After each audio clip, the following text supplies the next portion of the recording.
I can no longer recall when I first met the captain.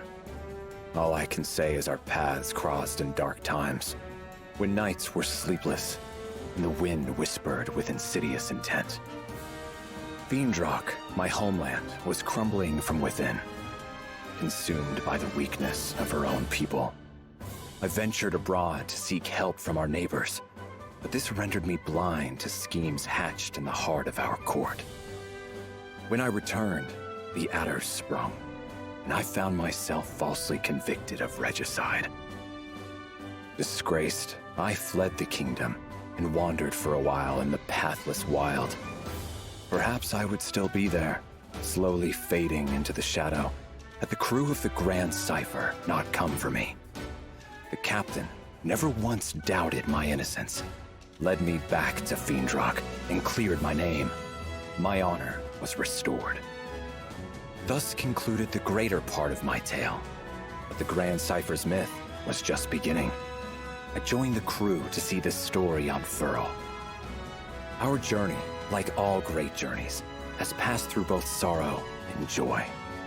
We have traversed the wilds, crossed kingdoms forgotten, and met all sorts of folk. I've always found the meeting of people to be miraculous. Throughout the course of history and on into the future, there have been and will be at least as many people as stars in the sky. For any two souls to come together is as wondrous as looking up into the night and seeing your image set against the velvet and winking lights. Do not know if it was fate that brought me and the captain together, but I do know I will never meet such a person again. I intend to sail with the crew to whatever end, even to the bottom of the skies.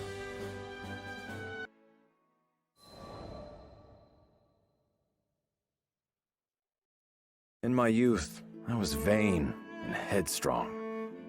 I shunned the company of others, hurting all who came near me. If I had continued on that path, it's likely I would have died alone, with no one to mourn my loss. But that was not to be.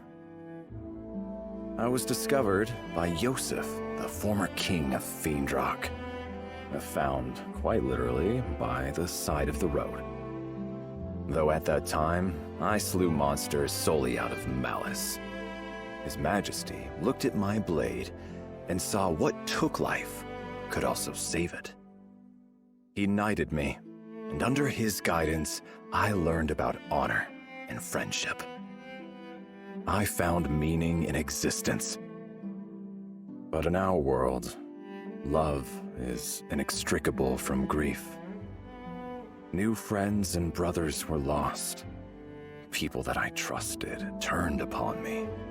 Loyalty had imbued me with pride, but now it taught me desperation. Once this desperation drove me to drink the blood of a dragon. This isn't to say that I regret becoming a knight. Lancelot, Vane, Percival, the friendship of those three alone is worth any price. I learned the greatest lesson of all from them, that no matter how much is lost, we may always find hope in younger generations. They are what we must fight to defend. They are our purpose. To think all this was set into motion by a single meeting on the side of the road. As I grow older, it becomes clearer how much I owe to King Yosef. But I shall never be able to thank him in person again. That is why I swore to repay him in the only way I know how, by dedicating what is left of my life to the future of his country.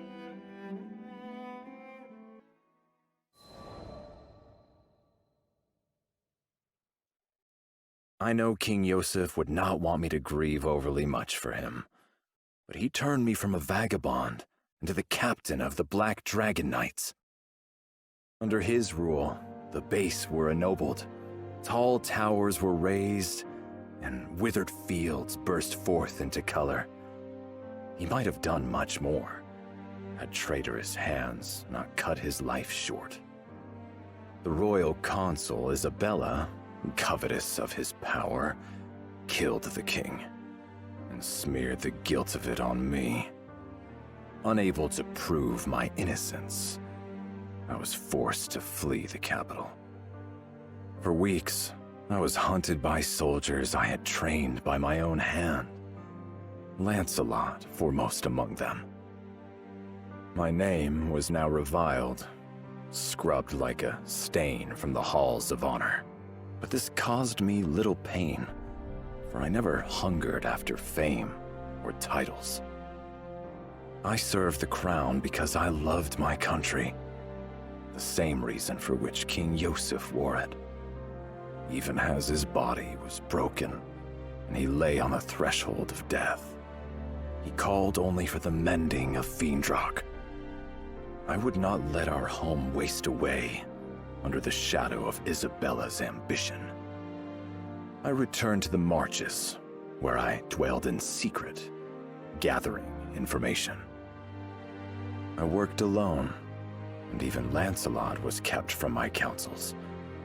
I did not tell him of my innocence, nor why I sought to cut out the now festering heart of our court. My silence was not due to a lack of trust. It would have been impossible for me to reach Lancelot unseen. Any attempt at communication would likely have ended with my arrest. But even had there been a clear path to Lancelot, I would have kept to myself. Lancelot was and is still young, and young minds are easily molded. If I was to leave the protection of the kingdom to him, I needed to be sure that he was more than just clay, that he had an uncorruptible, ironclad core. I needed to be sure he was not the type to blindly follow orders or emotions. He wavered, as we all do, but fortunately, he was not alone. He had the support of his childhood friend, Vane, and of the Grand Cypher's captain. They were his light and anchor, and with their help, Lancelot navigated the swirling tides of intrigue and arrived at the shores of truth. We were thus reunited, and together delivered Fiendrock from Isabella's clutches. I had fulfilled King Yosef's last wish, and Lancelot had come into his own. It was time for me to step down and place the country in the hands of the young. And so it was that I put the rolling hills and bright walls of my home behind me and embarked on a journey of discovery across the skies.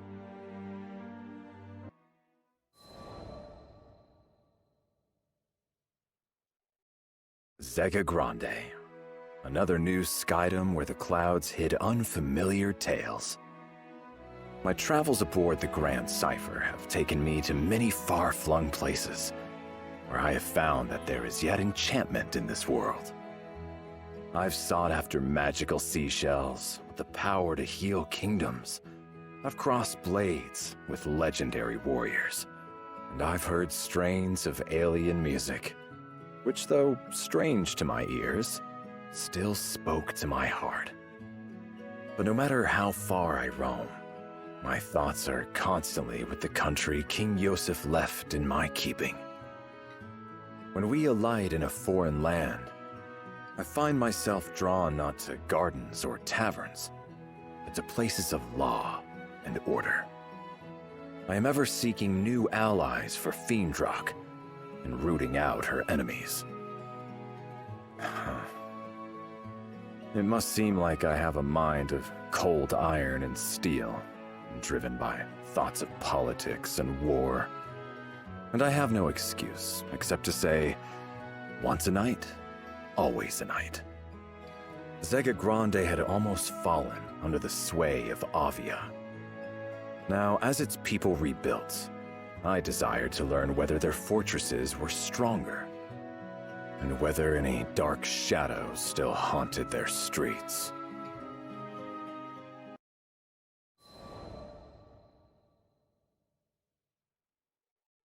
What you doing, Siegfried? Vern appeared at my shoulder one day as I was walking through Seed Hollow. I'm gathering intelligence. The dragon wrinkled his snout.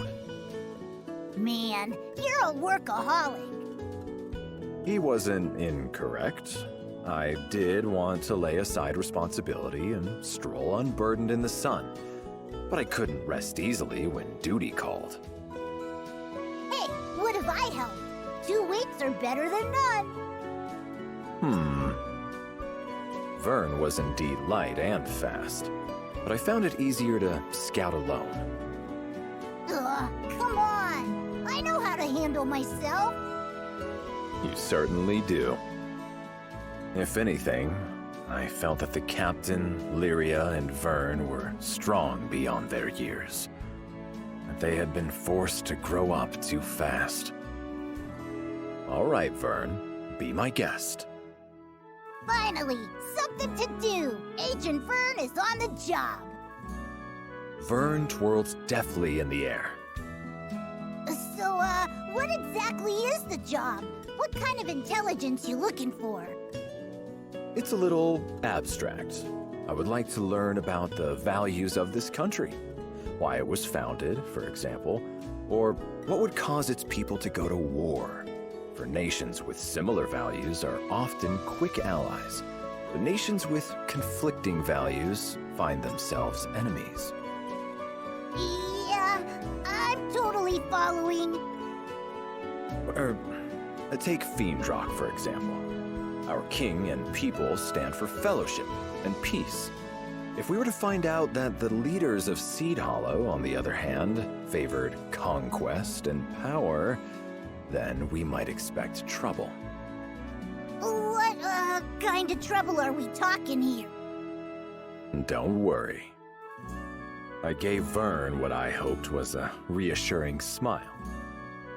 I am not here to conduct a coup.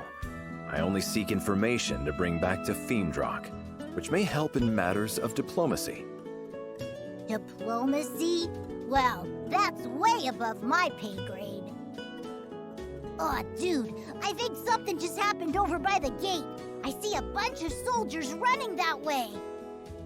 With 2 flaps of his wings, Vern lifted himself higher into the air and hovered, squinting against the glare of the sun. Seed Hollow's military force. This may be worth looking into. Come. Right behind you. A group of onlookers had gathered by the gate, speaking in loud, excited voices. A monster hunt, huh?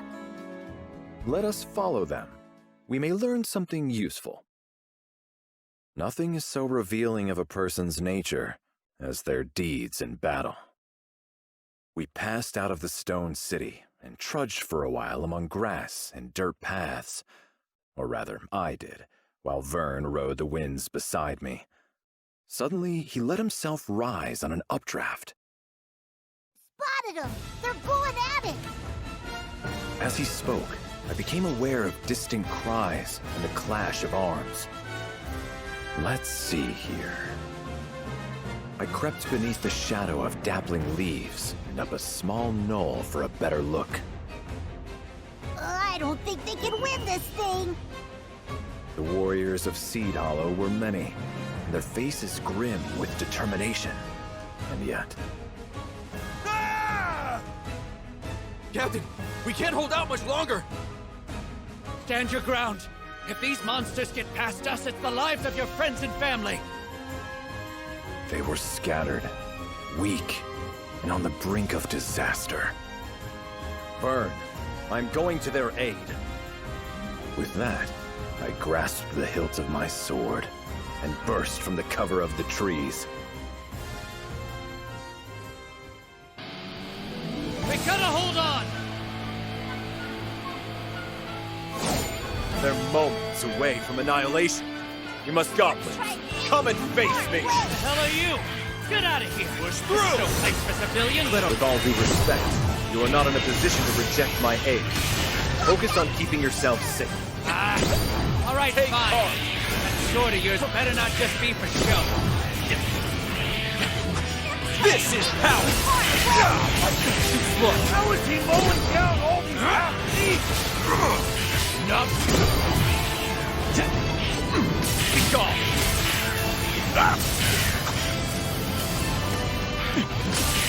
Push through! Too slow. Dancing circles around the half-beasts. Yeah, I can see that. Stop gawking and tend to the wounded. We're gonna make it. Heads up! Got monsters coming in from above!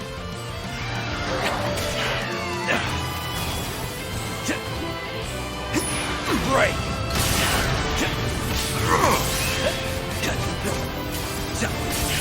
This is power!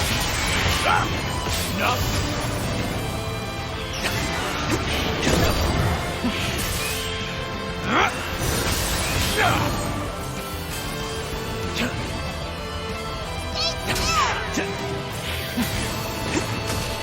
The next wave is coming. Quickly, get to safety. Bad news. Goblin soldier marching this way. There's no way he can handle that alone. Who's still got juice in them? Back into the fray! No, stay put. We'll not be able to win with you as a burden.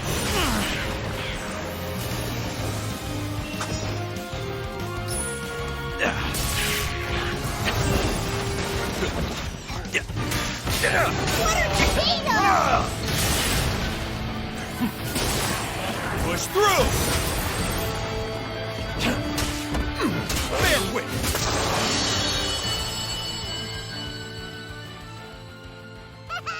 You cleared them out! We're all safe now. I can't believe my eyes. Is that guy really human? We could have handled them alone. You know we could have. Think of how hard we've trained.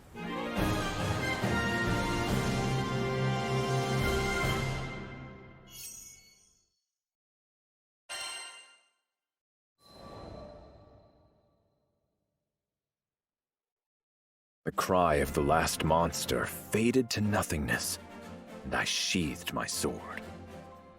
Oh, man! They're lucky we got here in the nick of time! Danger averted, Vern drifted to my side. Well met, Skyfarers.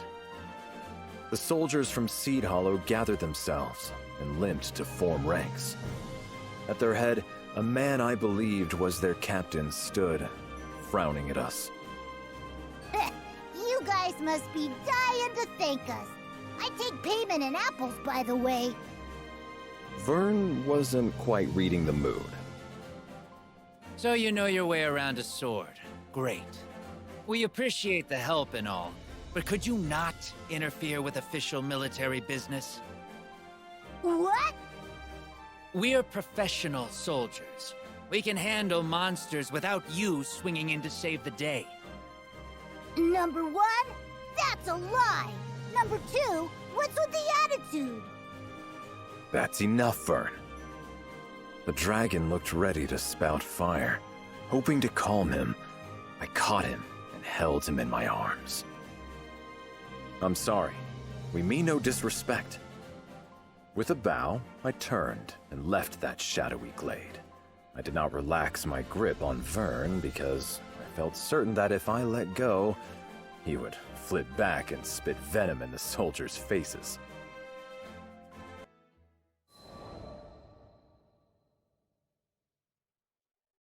What was wrong with them? They would have been toast without you! Vern flew beside me, seething. We are strangers to this land. Those soldiers have a reputation to uphold. Yeah, but doesn't it get you riled up when people are so rude? I laughed.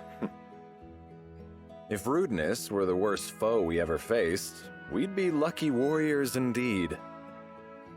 In truth, I empathize with them. It is the duty of a soldier to fight. Incompetence on the battlefield is a matter of great shame. My unwanted assistance was salt in the wound. I guess I could see that, but still... Listen, no one was badly hurt. That is all that matters. I had trained many knights in my day. They had gone through their growing pains, and tasting defeat and humiliation. Yes, failure is bitter, but it is nourishment. And thus the knights learned and grew, each and every one of them, into powerful warriors. When it came to the finer points of warfare, the forces of Seed Hollow were clumsy at best. But their sense of duty was unparalleled. Upon hearing rumors of danger, they had acted swiftly, marching without fear to the monster's den. And though they had been forced to the very cusp of annihilation, not a soldier had wavered or fled. Now, they too had drunk deeply of the medicine of defeat. I believe it would course through them like fire and bring them newfound strength. The forces of Seed Hollow were capable of much, much more.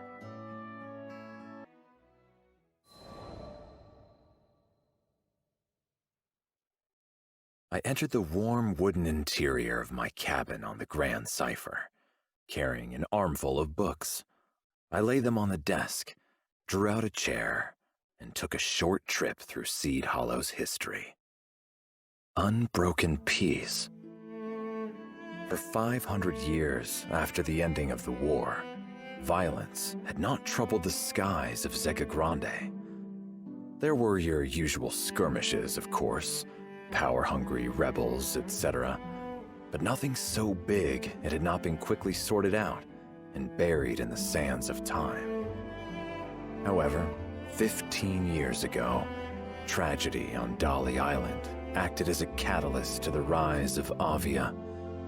Hitherto peaceful primals went on rampage, and hordes of monsters were drawn to the carnage.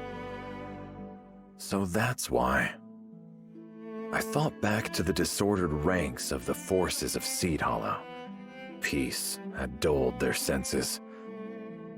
They had forgotten how to handle swords and spears, forgotten how to manage monsters, each one vastly different in shape and movement. They need guidance. The people of Seed Hollow seem to be gardeners, fond of orchards and good rich earth. They had no love of war, nor possessed the means for a great campaign.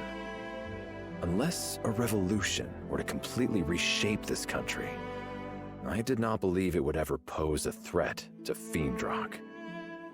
Its forces existed not to invade, but solely to defend. But now, they had not even the power to do that. Seed Hollow soldiers were steadfast and honorable. I had seen that, but they no longer knew how to protect their land. I had come to admire the delicate flowers and many bowed trees that flourished in this clime, and did not wish to see them trampled under a monster's claw or an invader's boot. I could offer Seed Hollow's forces counsel, but I would have to tread carefully. After all, I was a foreigner, and a former captain of knights. One misstep, and I could forever sour the relations between Seed Hollow and Fiendrock. I will have to be discreet. I threw on my traveling cloak and arranged my pouch. Hearing no footfalls outside my room, I slipped through the door and padded softly down the corridor.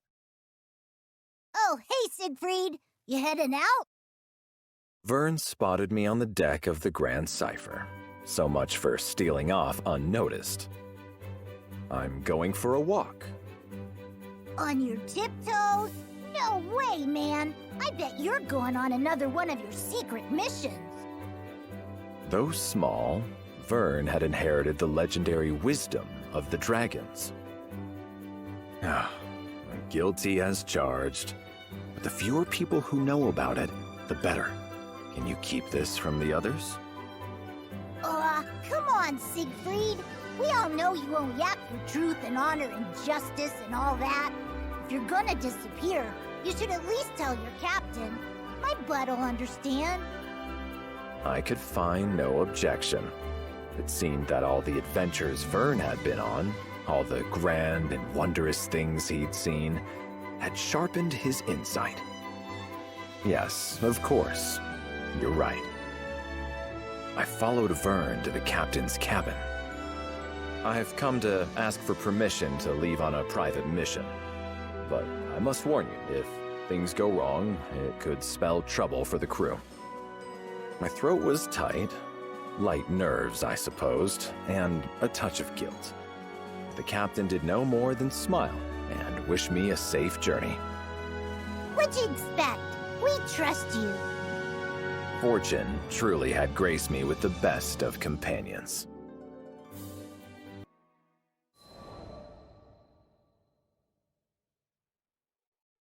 I strode through the gates of Seed Hollow. So, what you gonna do here? With a dragon on my tail. I would like to ask you the same question. Why did you follow me? Curiosity. What's a cool knight like you always doing when he leaves the Grand Cipher? Curiosity killed the lizard. But no matter. Vern and the captain had offered me their complete trust, so I could do the same in return. Besides, if anything were to happen, I'd be there to protect him. You're welcome to stay, but I am only visiting Seed Hollow's forces again to offer help if I may. Nothing of interest. Sounds like something my bud would do. But I thought you were gonna leave them alone, to help them save face or whatever. I was, but I realized that, in the end, the safety of the people is too heavy a price to pay for pride. That's fair. No offense though, Siegfried. Your way with words is a little, special. So I'll just come along and do the talking. 20 minutes later, Vern and I were in the heart of Seed Hollow, watching its soldiers scurry about like mice. 500 years of peace has truly taken its toll. Seed Hollow's forces had become only an army in name. In truth, the military affairs of the country were run by Zothba, a civilian and information broker. Everyone took orders from him. Dispatch from Zothba. We got a lost child on our hands. Everyone, split up and search for the mother. Yes, sir! Man, you ever just get lost and have a whole army look for your mom? Vern hovered by the branches of a tall oak, surveying the commotion with shining eyes. It is important to serve your people in times of concord as in times of strife, but I fear they have lost sight of their true duty. There is a saying, it is better to be a warrior in a garden than a gardener in a war. Peace should never so lull a nation that its defenses are abandoned and its soldiers turned into clerks and errand boys. Captain, new orders just came in. We're being sent to clear a horde of goblins camped right outside the city. Now these errand boys faced hordes of monsters who had been roused by Avia's machinations. 500 years of stillness, nature, and peace gone. All at the whim of a madwoman. You hear that, troops? Prepare for battle! Drive those goblins away from our homes! Yes, sir! They sure got bark. Problem is, they ain't got bite. Are you worried about them? Aren't you? You saw them get their butts kicked into the next item just a few days ago. I did, but failure is the mother of success. I readjusted my gauntlet and shifted my sword on my back. This is a chance for them to grow. I'll make sure of it.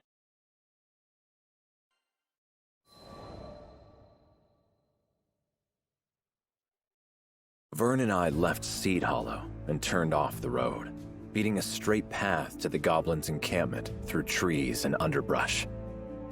We arrived before the soldiers. In front of us, half hidden in the darkness of a cave, slinked the forms of dozens of goblins. Alone, goblins are not much of a threat. When they're allowed to form hordes, Oh, I know all about those smart little suckers. They can plot stuff and coordinate and everything. I smiled. Vern was as much of a veteran as I was. So earlier, you sounded like you were gonna help these soldiers out. What exactly have you got planned? As you know, all monsters are different and must be dealt with in different ways. We shall teach these tactics to the soldiers, but from the shadows. Plan rehearsed, Vern and I crept from the shade of the trees and into the mouth of the cave.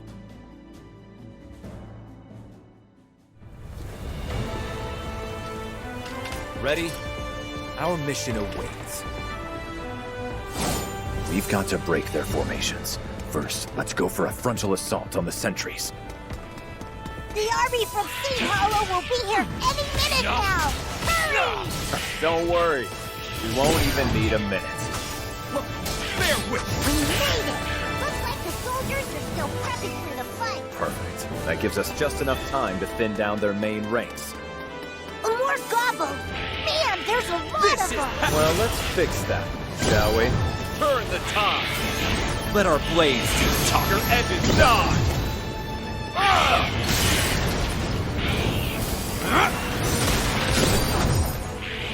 Push through! This is power! Be gone! I can't believe they had so large a force. It's a good thing we came. Taste defeat!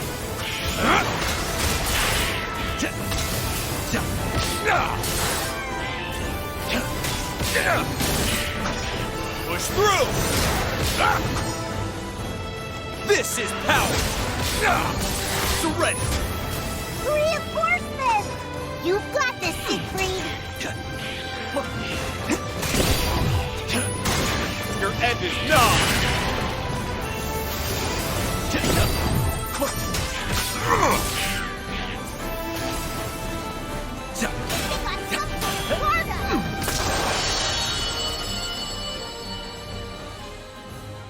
Nice work! I think the soldiers can pick off what's left. I think there are a few more goblins hidden, but likely not enough to reverse the tide. We had still better conduct a search, just to be safe. Let's go in deeper. Look! It's a goblin soldier! And what are those? It's little sidekicks? I don't think Seed Hollow's forces will be able to handle this. We should at least bring down the goblin soldier. So leave all the small fry alone? Got it. Don't want to rob Seed Hollow's finest of a job. Watch out for the shooters!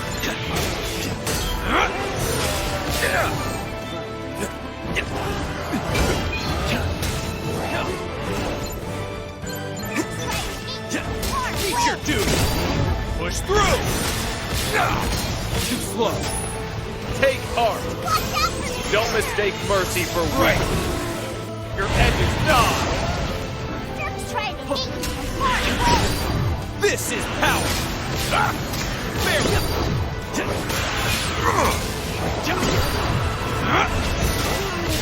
You're finished. Try my blade.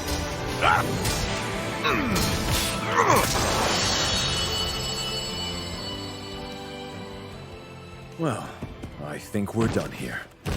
The army from Seed Hollow should be capable of handling the rest. All right, let's head deeper in. Stay together and stay focused. Aw, snap! Seems like they caught up. Let's hide!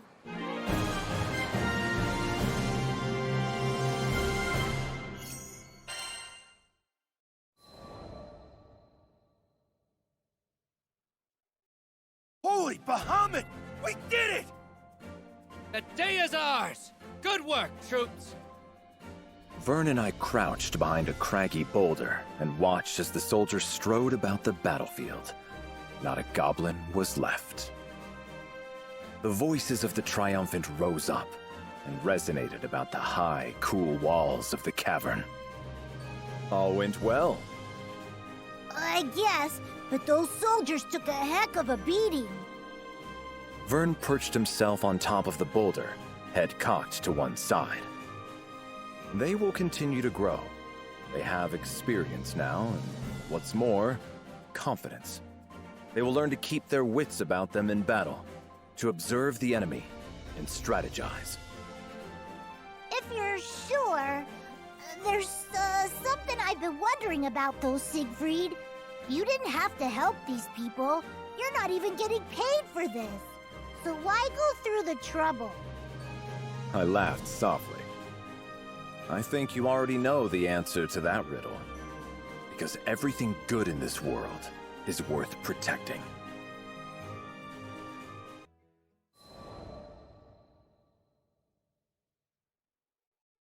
Three days after the victory in the caves, Vern rushed into my cabin. Dude, he's here! The captain of Seed Hollow's army is here! Here, on the Grand Cipher. My eyebrows drew themselves together. I was quite certain we hadn't been seen. Do you think he figured us out? No, that shouldn't be possible. I had lived and worked in the shadows for many years. I knew how to remain invisible. Let us meet him in any case. It would be discourteous to turn him away. Agreed! We're lots of things, but rude ain't one of them. Vern led me to a spacious room on the Grand Cipher, where our guest sat perched on the edge of a comfortable chair, his hands upon his knees. He stood up quickly when we entered. It's, been a while. He wouldn't quite meet my eyes. As the young man swallowed rather loudly, I recalled his last words to me. We can handle monsters without you swinging in to save the day. It has.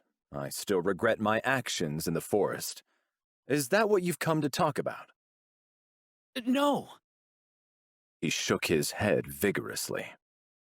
I'm here to thank you. You saved my life, and the lives of my comrades. So, our presence had been noticed. I swept my cloak back in a deep bow. I apologize for interfering yet again. Oh, no, please, stop with the apologies. You're just making me feel worse. Listen. He explained. 3 days ago, Seed Hollow's army had been called upon to drive back a horde of goblins. He had marched his company there with a heavy heart, expecting great losses. But to his surprise, when they emerged from the goblin den, they were not missing even a single soldier. Goblins are intelligent. They post sentinels and form ranks, just like we do. Sword fighters and shield bearers in front, mages in back. Any battle with them should have been tough and bloody. Yet these goblins had no set sentries, and their forces were meager and scattered. Even the large beasts the goblins kept in reserve had been terribly weakened by the time Seed Hollow's forces reached it. But what could have worn it out like that? A night of partying too hard? No.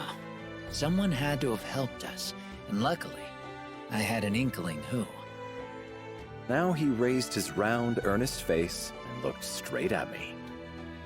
There was this knight who'd saved my troops before. He wore jet black armor and carried a crimson sword. Yeah, no way you'd forget that getup after seeing it once. Vern peered down at my armor. It was matte black, so I could slip by in the night unseen. But I suppose outlined against the light of the sun, it cut quite a distinctive figure. The rest really wasn't that difficult. Went with that description to a merchant who deals with a lot of foreign traffic, and learned about a former knight captain. I see. Years away from the battlefield had dulled the army's swords. This I already knew. But now I realize it had allowed them to build rapport with their people, winning them trusted eyes and ears throughout their country. If anyone should be apologizing, it's me. Before I could stop him, he went down on one knee. That day in the forest, I was frustrated and ashamed by the weakness of my troops. So I took it out on you. I'm sorry. You saved my soldiers not only once, but twice. And the second time around, you even made sure we learned from the experience. I really don't know how to make it up to you. Vern and I looked at each other, surprised by the sincerity in his voice. Your kind words are more than enough, and your forgiveness. The young man opened his mouth, but I shook my head. Whatever the circumstances, I still trampled your pride underfoot. What's pride when compared to life? To speak the truth, I thought Seed Hollow's forces poorly trained and disorganized, from an outsider's perspective at least. By placing a hand beneath the man's elbow, I silently bid him rise. But I see now that you have strength and wisdom that was hidden to me. With you in command, I have no doubt your company will go on to accomplish great things. That means a lot, coming from you. He smiled, the tension melting from his frame. But the fact remains that I let my soldiers get out of practice. You've helped me realize a lot these past few days, and I promise we'll train harder than ever, make up for lost time, and become the defenders this country deserves. Good. Never stop believing in yourselves. Seed Hollow, a land of gardeners who derive joy from the bounty of flora and the simplicity of peace. Though they were no longer the mightiest of warriors, they were by no means weak. No more than the wildflower, who holds aloft its petals in dry soil and through battering storms. And like wildflowers, they would continue to grow and flourish. Though Seed Hollow is a small country now, perhaps in time, it will rise to become a mighty nation. When that day comes, it surely will make a valuable ally for Fiendrock.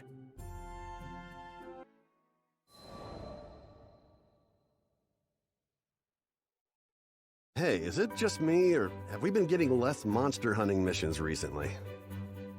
We, as all Skyfarers, were used to shouldering the quests of greatest peril, as we've seen more combat than most standing armies.